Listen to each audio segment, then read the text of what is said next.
আসসালামু আলাইকুম, সবাইকে আমার চ্যানেলে স্বাগতম। আশা করি সবাই ভালো আছেন। আজকের ভিডিওর টপিক হচ্ছে গোপন তথ্য জানার মন্ত্র। যে কোনো গোপন তথ্য জানতে পারবেন। হাজিরা দেখাও হতে পারে, এটা হাজিরা দেখাও। আর মনে করেন যে আপনি কারো কোনো গোপন তথ্য জানতে চান, সেটা জানতে পারবেন। আপনার স্ত্রী, স্বামী অন্য কারোর সাথে সম্পর্ক করতেছে কিনা এটা জানতে পারবেন। কেউ কোনো কিছু চুরি করছে কিনা সেটা জানতে পারবেন। তার মনের যে কোনো কথা জানতে পারবেন। প্রেমিক প্রেমিকার যে কোনো গোপন তথ্য জানতে পারবেন। এই জন্য এই মন্ত্র আর কি। তো প্রথম থেকে পুরো ভিডিওটা না টেনে শেষ পর্যন্ত দেখুন। আমার চ্যানেলটা সাবস্ক্রাইব করবেন, লাইক করবেন, শেয়ার করবেন। ব্যক্তিগত যে কোনো কাজের জন্য স্ক্রিনে দেওয়া নাম্বারে সরাসরি ফোনে বা হোয়াটসঅ্যাপে যোগাযোগ করে যে কোনো কাজ করাতে পারবেন, দেশে বা দেশের বাইরে থেকে।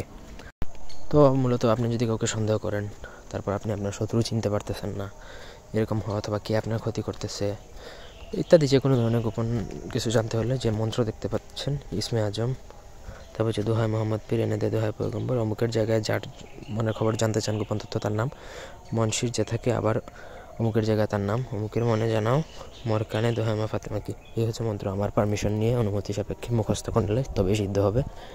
সিদ্ধ হওয়ার পর আপনি যে কোনো সময় এটা প্রয়োগ করতে পারবেন।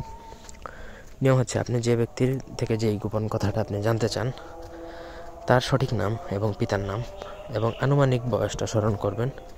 করে রাত্রে দ্বিপ্রহর মানে মধ্যরাতের পর আপনাকে আতরাত সেতারার সময়, আতরাত সেতারা এটা আপনি পঞ্জিকা থেকে বের করে নেবেন। সেতারার উপর নজর রাখবেন, মানে আতরাত সেতারার মধ্যে চোখ দিয়ে বা চোখ আতরাত সেতারাটা দেখে আপনি নজর রেখে এই যে মন্ত্র যেটা 21 বার পাঠ করতে হবে এবং ঘুমিয়ে পড়তে হবে। ঠিক আছে? স্বপ্নের মাধ্যমে আপনি সেই যেই বিষয়টা জানতে চান সেটা অবগত হবেন এবং সঠিকভাবে যদি এটা প্রয়োগ করেন তাহলে 1000% শিওর আপনি জানতে পারবেন। তবে কোনো নাজায়েজ উদ্দেশ্যে প্রয়োগ করতে যাবেন না।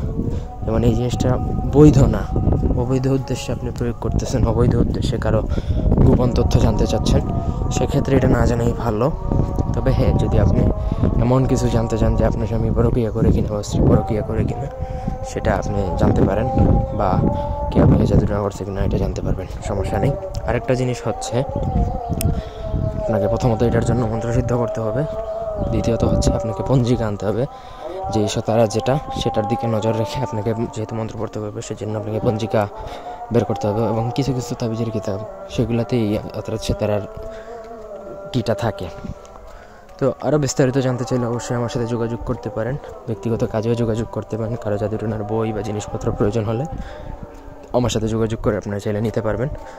তো এই ছিল আজকের ভিডিও। ধন্যবাদ সবাইকে।